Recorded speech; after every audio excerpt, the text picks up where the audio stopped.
Those are the stocks in the news tonight, Susie. Paul, these days more and more people are looking outside the mainstream for help with some of their medical problems. That's where complementary and alternative medicine comes in. As Jeff Yasteen reports in tonight's Bill of Health report, the field is booming and now drawing the attention of federal researchers.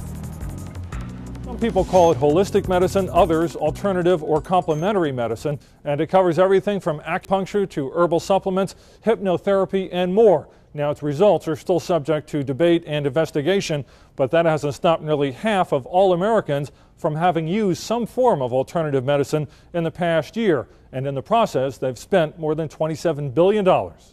People like Larry Sherman are believers in the power of alternative medicine. He lectures often on its benefits at gatherings like this one. I think more people are more prone to use holistic medicine now, but still, a lot of people, there's a saying, seeing is believing. And this is something that you can't see. It's something that you have to do.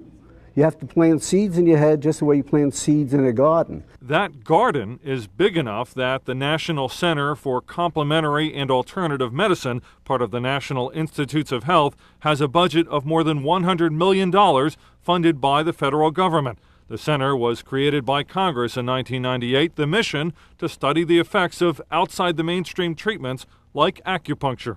Very few of these have been studied in any detail. It's only been the last 10 years or so that a very systematic approach has been taken to studying these using the most scientific, rigorous methods.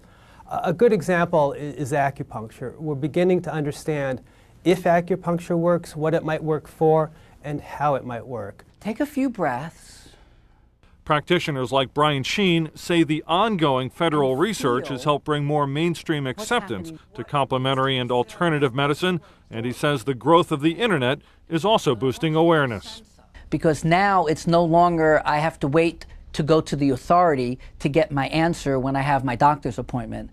I've got a question, I can go online, and there are doctors out there. There are so many resources that I can get direct knowledge. I can talk, to the chat rooms of people who've been dealing with this problem. And so there's this information source on the internet that didn't exist before.